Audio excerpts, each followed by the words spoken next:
Jasper, ik lees hier in de winkel groenten vers van het land. En dat is natuurlijk erg belangrijk dat de groenten erg vers zijn. En zeker in deze tijd, het Limburgse goud, ja, dat willen we natuurlijk zo vers als het maar zijn kan. Ja, kakelvers, je zei het zelf al. Het Limburgse goud, de asperges, is weer volop verkrijgbaar in onze winkels. En ook dit streekproduct halen wij weer bij een lokale leverancier. In dit geval uit Helden. Theboza, aspergeleverancier, belevert onze winkels dagelijks van de beste kwaliteit Limburgse asperges. En voor het item van vandaag gaan we op bezoek bij Theboza om te kijken hoe dat de asperges daar geteeld wordt. Zeker in deze tijd genieten we heel graag van het Limburgse goud. De supergroente die hier gekweekt wordt. En met name hier in Helden zijn we bij u te gast. Wat is nou precies het Limburgse goud? Waarom is het Limburgs goud? Nou, de asperges die gedijt hier in de Limburgse heel goed. Het klimaat is hier vooruitstekend ten opzichte van andere plekken in Nederland. De echte zandgronden die vind je natuurlijk alleen maar hier in deze streek. En ja, de zandgrond is uitermate geschikt voor deze koningin der groenten, de asperge. Je kunt wel een heel goede grond hebben, maar je moet toch zorgen dat die asperge gaat groeien. Op een goede manier gaat groeien. Voordat hij thuis op het bordje ligt, gaan er heel wat mensenhanden omheen, zeg maar. Heel veel mensen zijn erbij betrokken. Hoe gaat zo'n proces? Ja, het begint natuurlijk bij het zaadje, wat elk jaar in de grond gaat rond maart. Een jaar later kun je daar een plant van afhalen. Die plant die gaat de grond in bij de teler. En die teler die kan daar weer een jaar later de eerste kleine oogst van afhalen. En het jaar daarna is het eigenlijk pas de echte volle oogst. En dan kun je dan een jaar of 7, 8 van oogsten op die manier. Nu zijn er natuurlijk de speciale maanden waarin die asperge goed groeit. Toch wordt het ook een beetje aangestuurd, hè, met verwarmde bedden. Ja, wij beginnen feitelijk al als Theboza met asperges vanaf half februari uit de kassen, verwarmd. Daarna stappen wij over op verwarmde percelen buiten. Dat wil zeggen eigenlijk een soort vloerverwarming onder de aspergeplant. En dan krijg je langzaam ga je over in het reguliere aspergeverhaal. En dat gaat dan door tot eind juni, zeg maar. En als het zonnetje schijnt, dan groeit het natuurlijk extra hard. Ja, asperge is wel een temperatuurminnend gewas, dus ze hebben graag hoge temperaturen. Dan groeit hij het lekkerste en dan is hij eigenlijk ook het lekkerste. Een asperge, als hij stress krijgt, dus veel kou en nat, dat heeft hij niet zo graag. En dat kun je ook in de smaak dan proeven. Nu wordt een asperge gestoken. Wat gebeurt er dan precies? Hoe steek je een asperge? Ja, een asperge die plant die staat op dit moment, zeg maar, die heeft ongeveer een 40 centimeter zand boven op zijn kopje. En daar op de plant en dan begint hij te groeien. Zodra als die net boven de grond komt, wordt hij geoogst.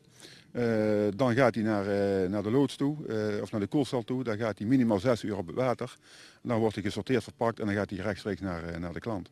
Ja, u zegt het nou heel snel, maar dat is toch een heel proces. Heel veel mensen zijn aan het werken. Inderdaad, die komt aan, die asperge. Dan wordt die in een bak water, ijswater. Minimaal 6 uur. Waar is dat voor? Ja, die asperge, als die minder dan 6 uur in het water zit, dan heeft hij nog de neiging om door te verkleuren. En we willen natuurlijk het liefst allemaal een mooie witte asperge hebben. En als je dus die asperge minder dan 6 uur in het water hebt, kan die roze verkleuren of zelfs blauw verkleuren. En dan ga je in een kwaliteit en dus ook een prijs achteruit. Dan wordt de asperge goed schoongemaakt en dan wordt hij inderdaad gesorteerd. Ja, op wat wordt hij dan gesorteerd allemaal?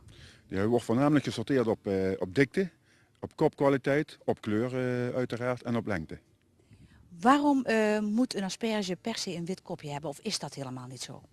Nou kijk, er is ooit eens afgesproken met z'n allen dat die asperge wit moet zijn. Bijvoorbeeld in Frankrijk hebben ze, als ze wit asperge hebben, dan vinden ze hem al niet. Die moet dus wel half blauw zijn.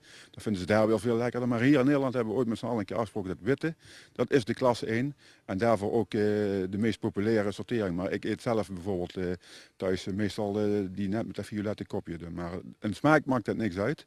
Het is net voor het oog is het wel anders. Nu kun je asperges op meerdere manieren kopen, geschild en ongeschild. Ja, dat schillen dat gaat ook heel fantastisch hier, hè? Ja, het schillen neemt in sterke mate toe. Je ziet toch dat de consument wat gemakzuchtiger wordt, minder tijd heeft schijnbaar om het eten klaar te maken. Je ziet echt elk jaar de afname van geschilde asperge met rassenschreden toenemen. En ik denk ook dat daar niks mis mee is, want het is gewoon een perfect product wat niks aan waarde verliest doordat het geschild is. Het wint er alleen maar mee en het is een perfect product. Als we in de winkel zijn en we kopen asperges, kijk bij u bij het bedrijf, dan is die super vers, dat is heel logisch. Maar als we naar de winkel gaan, hoe zien we dan dat die asperge vers is? Waar moeten we vooral op letten? Nou, waar je er het snelst aan zit is als je de onderkant van de asperge bekijkt en je knijpt daar een beetje op. Dus als er zeg maar, ja, vocht of sap uitkomt, dan is die nog vers. En verder rest moet je ook een beetje naar de kleur kijken. Is hij al een beetje wat aan bruin verkleur, ja, dan ligt hij er toch al een paar dagen. Is hij wat in en droge, daar zie je dus aan ja, dat hij niet meer super vers is. Maar als leek zie je echt het snelste als je mooi aan de onderkant kijkt naar het afsnijvlak van de asperge. Het beste is dan natuurlijk dezelfde dag bereiden, maar misschien ga ik wel op zaterdag boodschappen doen. En ik wil zondag asperges eten. Hoe bewaar ik het dan? Ja, de beste manier is om hem in ieder geval koel weg te leggen en zorg dat hij niet uitdroogt. Dus dan komt de beroemde vochtige handdoek om de hoek. En als je daar dan die handdoek goed vochtig maakt, dus niet te droog, maar goed vochtig maakt, je legt hem in de koelkast, kan er niks gebeuren. En een hele dikke asperge, is die lekkerder dan een hele dunne? Dat is smaakverschillend. De een heeft hem liever iets dunner, de ander heeft hem liever iets dikker.